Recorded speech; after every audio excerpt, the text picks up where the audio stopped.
Assalamualaikum warahmatullahi wabarakatuh.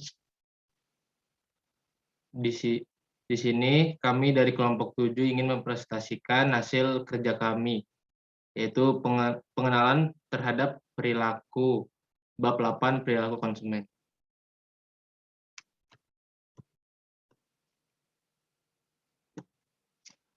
Pertama-tama izinkan memperkenalkan diri terlebih dahulu.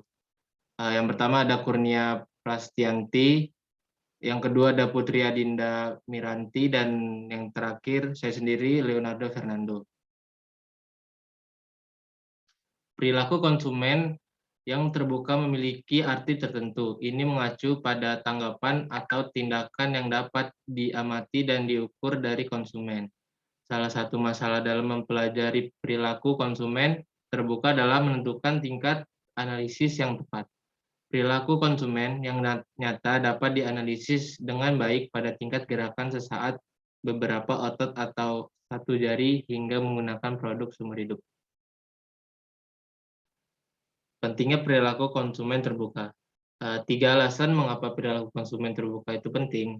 Yang pertama, dalam banyak kasus mempengaruhi efek dan kognisi yang mengarah pada perilaku terbuka. Hubungan ini seringkali tidak berlaku. Konsumen sering memiliki sikap yang baik tentang produk tetapi tidak membelinya, dan sikap yang baik tentang toko tetapi tidak berbelanja di sana. 2. Perilaku mendahului dan menyebabkan efek dan kognisi dalam beberapa kasus. 3. Sebagian besar strategi pemasaran tidak dapat berhasil tanpa mempengaruhi perilaku konsumen yang terbuka. Di sini ada model tradisional dari proses adopsi pembelian. Yang pertama, ada 4 macam yang bisa kita lihat di sini.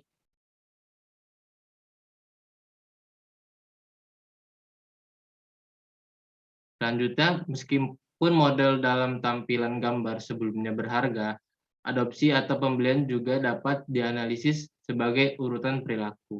Dari perspektif ini, manajer pemasaran biasanya ingin meningkatkan frekuensi perilaku ini, dan mereka merancang strategi dan taktik untuk melakukannya.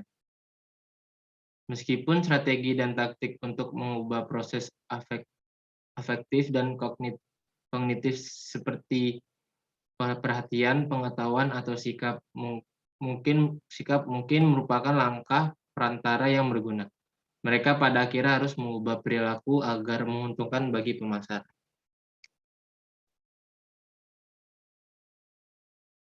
Selanjutnya yaitu urutan perilaku umum untuk pembelian barang konsumen toko eceran.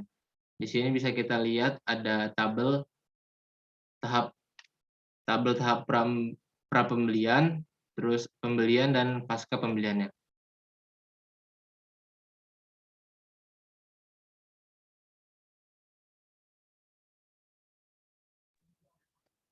Selanjutnya ada informasi kontak. Informasi kontak terjadi ketika konsumen bersentuhan dengan informasi, baik sengaja ataupun tidak sengaja. Informasi kontak itu biasanya mengenai tentang produk, toko, ataupun merek. Nah, tahap ini meliputi perilaku seperti membaca atau mengamati iklan koran, majalah, dan billboard, perusahaan selancar dan situs lain di web, mendengarkan iklan radio, menonton iklan TV, dan berbicara dengan tenaga penjualan dan teman. Pada titik ini, masalah praktis bagi pemasar adalah untuk meningkatkan kemungkinan bahwa konsumen akan mengamati dan memperhatikan informasi, dan bahwa ini akan meningkatkan kemungkinan perilaku lain. Pemasar tidak hanya berusaha memberikan informasi kepada konsumen, tetapi konsumen juga mencari informasi tentang produk, merek, toko, dan harga.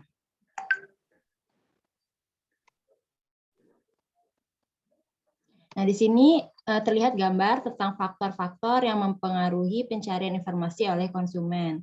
Yang pertama itu ada karakteristik pasar, terus ada karakteristik produk, lalu ada karakteristik situasional.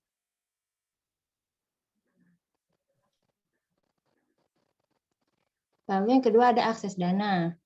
Pandangan pemasaran saat ini menekankan pertukaran sebagai konsep kunci untuk memahami bidang tersebut. Namun, relatif sedikit perhatian yang diberikan kepada yang dipertukarkan konsumen dalam proses pemasaran. Meskipun biaya waktu dan tenaga terlibat, uang adalah media utama pertukaran konsumen. Konsumen harus mengakses media ini dalam satu atau lain bentuk sebelum pertukaran dapat terjadi, tetapi dalam apa yang dikenal sebagai akses dana. Isu pemasaran utama pada tahap ini adalah yang pertama itu ada metode yang digunakan konsumen untuk membayar pembelian tertentu, dan yang kedua strategi pemasaran untuk meningkatkan kemungkinan konsumen akan mengakses dana untuk pembelian.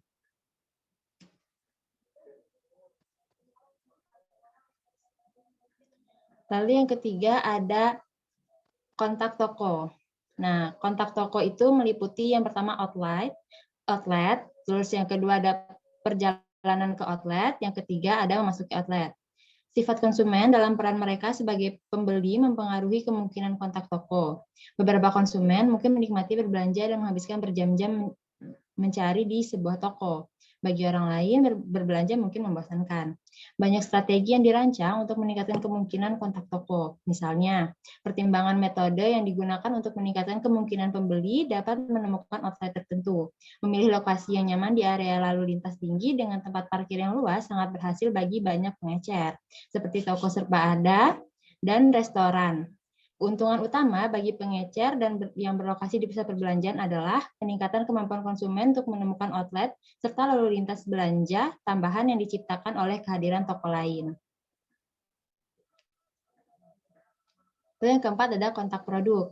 Nah, setelah pembeli potensial berada di toko, 3 perilaku biasanya diperlukan agar pembelian terjadi.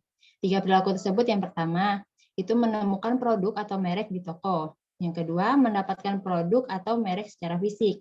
Yang ketiga, menghasilkan produk atau merek ke tempat penukaran, misalnya seperti counter ataupun kasir. Lalu, produk harus mudah ditemukan. Direktori toko, ujung lorong, dan panjangnya lainnya, tanda di dalam toko, bilik informasi, dan personel toko yang membantu semuanya membantu konsumen bergerak ke dalam kontak visual dengan produk. Secara fisik, bersentuhan dengan suatu produk memberikan sumber rangsangan yang sangat penting dan kemungkinan konsekuensi yang memungkinkan apakah pembelian akan terjadi. Kemasan yang menarik, eye-catching, dan aspek lain dari penampilan produk mempengaruhi rangsangan yang diperhatikan oleh konsumen. Mencoba produk di toko juga dapat mempengaruhi probabilitas pembelian. Yang selanjutnya, yang kelima ada transaksi. Dalam arti makro, memfasilitasi pertukaran dipandang sebagai tujuan utama pemasaran. Dalam arti mikro, ini melibatkan transaksi di mana dana konsumen ditukar dengan produk dan jasa. Karena perilaku petugas kasir telah lama dikenal sebagai pengaruh penting dalam pembelian, personil ini sering dilatih untuk bersikap ramah dan efisien. Contohnya, personil McDonald's sering menawarkan promo dalam upaya untuk meningkatkan jumlah total pembelian. Yang keenam ada konsumsi dan disposisi. Ketika konsumsi dan penggunaan tampaknya merupakan perilaku yang sangat sederhana untuk digambarkan, bukan karena perbedaan besar dan sifat berbagai produk dan layanan. Terlepas dari jenis produk, bagaimanapun, perhatian pemasar utama adalah meningkatkan kemungkinan pembelian kembali. Untuk barang kemasan yang tidak tahan lama, taktik yang umum digunakan mencakup penggunaan kupon di dalam atau di dalam kemasan untuk mendorong konsumen membeli kembali merek yang sama. Banyak konsumen yang sering menggunakan kupon dan bangga dengan uang yang mereka hemat. Selain itu, segel bukti pembelian sering digunakan untuk mendorong konsumen membeli merek yang sama berulang kali, sehingga mendapat segel yang cukup untuk menerima hadiah atau gratis. Yang ketujuh ada komunikasi. Serangkaian perilaku terakhir yang berusaha ditingkatkan oleh pemasar melibatkan komunikasi. Pemasar ingin konsumen berkomunikasi dengan dua audiens dasar. Mereka ingin konsumen yang pertama memberikan informasi pemasar kepada perusahaan, dan yang kedua memberitahu konsumen potensial lainnya tentang produk dan mendorong mereka untuk membelinya. Dari konsumen ke pemasar, pemasar biasanya menginginkan setidaknya 3 jenis informasi dari konsumen. Yang pertama, mereka menginginkan informasi tentang konsumen untuk menyelidiki kualitas strategi pemasaran mereka dan keberhasilan segmentasi pasar. Kartu garansi sering digunakan untuk ini. Yang kedua, ada nama pembeli potensial lainnya dari produk. Yang ketiga, pemasar mencari informasi konsumen tentang produk cacat. Dari konsumen ke konsumen, pemasar juga ingin konsumen memberitahu teman mereka dan orang lain tentang produk tersebut.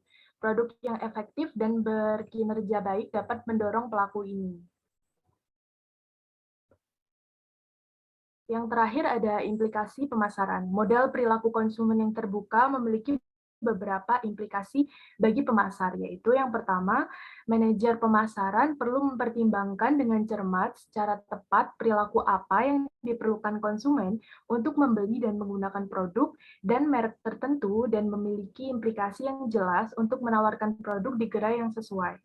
Yang kedua, harus jelas dari diskusi bahwa strategi dan taktik pemasaran dirancang untuk mengubah perilaku konsumen yang terbuka dengan mengubah satu atau lebih aspek lingkungan. Dalam beberapa kasus, langkah-langkah perantara termasuk meningkatkan aktivitas kognitif tentang penawaran dan mengembangkan pengaruh positif sebelum perilaku yang diinginkan.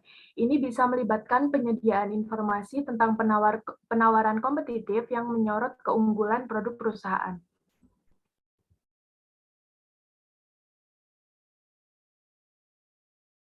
Yang selanjutnya kita akan membahas case study mengenai chapter 3. Soal yang pertama yaitu, menurut Anda tanggapan afektif apa yang diciptakan oleh lingkungan Barnes and Noble?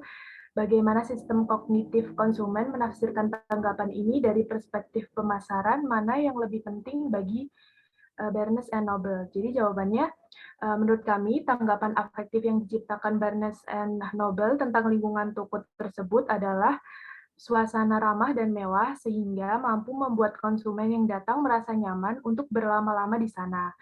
Terdapat beberapa fasilitas yang tersedia di toko tersebut seperti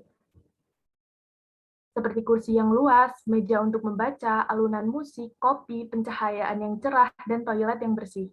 Dengan adanya fasilitas tersebut, maka konsumen tidak hanya sekedar datang dan melihat-lihat saja, atau segera pulang setelah mendapatkan apa yang diinginkan, tetapi juga konsumen dapat membaca buku atau majalah, kemudian untuk bersantai di sofa sambil menikmati secangkir kopi. Suasana tersebut membuat para konsumen yang datang merasakan kenyamanan seperti berada di rumah. Sistem afeksi dan kognisi saling berhubungan. Afeksi berkaitan dengan suasana hati dan mempengaruhi proses kognitif. Maka keduanya sama-sama penting bagi toko buku Barnes and Noble.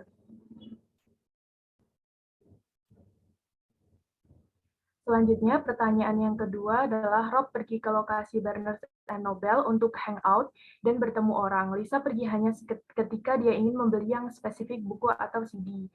Jelaskan bagaimana proses integrasi mereka dapat meyakinkan mereka untuk memilih Barnes and Noble daripada banyak pilihan lain yang mereka miliki. Toko buku Barnes and Noble merupakan tempat yang menyenangkan untuk dikunjungi karena merupakan salah satu toko buku yang memberikan kenyamanan bagi konsumennya.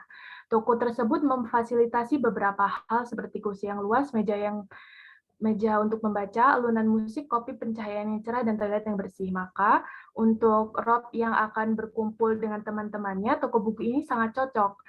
Selain bisa ngobrol santai karena ada sofa yang nyaman, tersedianya kopi, serta bisa membaca atau berdiskusi dengan temannya mengenai beberapa majalah atau buku juga menjadi poin plus dari toko tersebut. Sedangkan untuk Lisa, toko buku ini menawarkan hingga 200.000 judul buku dan adanya potongan sebesar 20-30%. Selain itu, Lisa dapat duduk dan mendengarkan lagu di CD dengan sepasang headphone sebelum membelinya.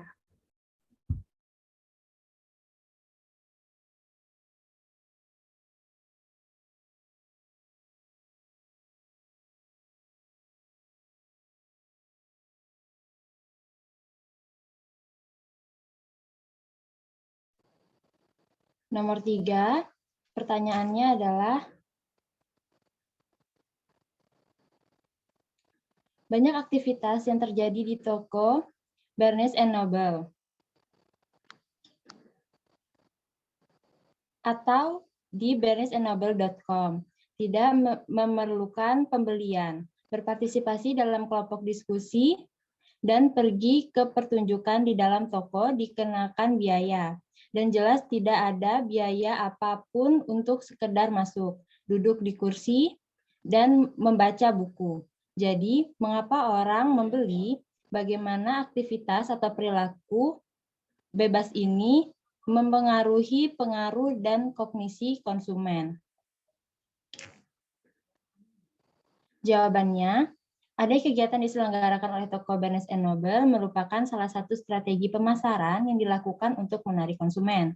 Bagi konsumen yang datang, diperbolehkan untuk duduk sambil membaca buku yang disukai atau mendengarkan musik dengan gratis. Dengan adanya strategi tersebut, kepuasan pelanggan terhadap toko buku ini menjadi sangat tinggi. Pelanggan akan dengan senang membaca buku ataupun mendengarkan musik, afeksi, atau bahkan karena kesenangan tersebut membuat konsumen memutuskan untuk membeli buku atau CD tersebut. Kognisi, karena untuk membaca buku sampai selesai dibutuhkan waktu yang panjang, atau mendengarkan musik dalam satu album dibutuhkan waktu yang tidak sebentar, sementara toko ini memiliki jam operasionalnya. Hal tersebut membuat para konsumen membeli buku atau CD yang mereka inginkan agar bisa mereka baca atau dengarkan hingga selesai.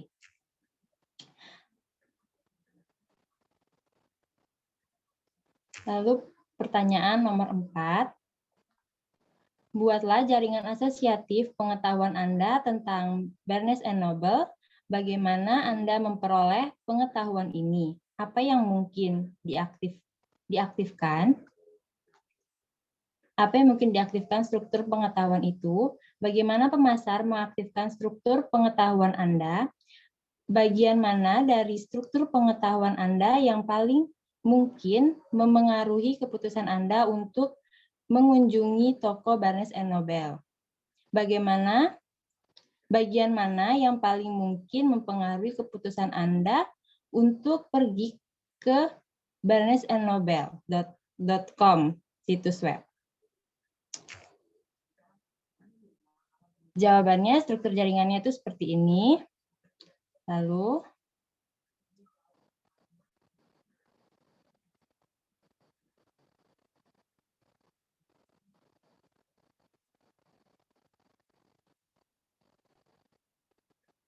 next.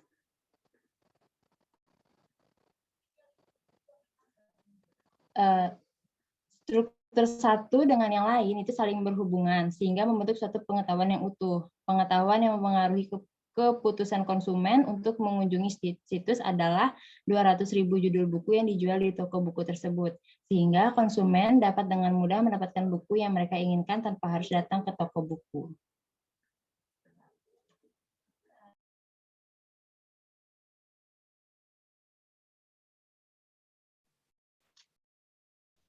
Oke, selanjutnya yaitu jelaskan naskah untuk berbelanja di toko buku. Pikirkan strategi pemasaran yang dapat dicoba oleh Barnes & Noble untuk memengaruhi panggung dalam skrip ini. Pertama-tama adalah datang ke toko buku tersebut, kemudian masuk dan berkeliling mencari buku yang diinginkan. Apabila buku tersebut ada, maka konsumen akan pergi ke kasir untuk membayar dan kemudian pulang. Barnes & Noble melakukan strategi pemasaran untuk mempengaruhi konsumen agar betah berlama-lama di toko. Karena semakin lama mereka di toko, maka semakin banyak buku yang terjual. Mereka memfasilitasi beberapa hal, seperti kursi yang luas, meja untuk membaca, alunan musik, penjualan kopi, pencahayaan yang cerah, dan toilet yang bersih. Dengan begitu, konsumen dapat mencari buku, kemudian membaca review atau sinopsis buku sambil meminum kopi dan duduk santai di sofa yang nyaman. Selain itu, toko buku ini memberikan diskon atau potongan harga sebesar 20-30% untuk pembelian buku.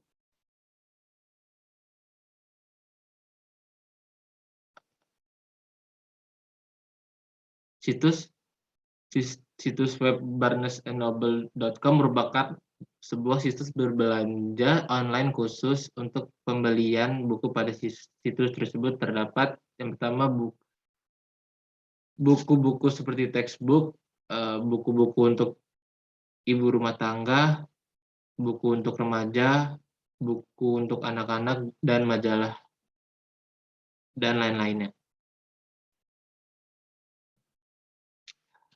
Terima kasih. Sekian presentasi kelompok 7. Kurang lebih kami mohon maaf. Wassalamualaikum warahmatullahi wabarakatuh.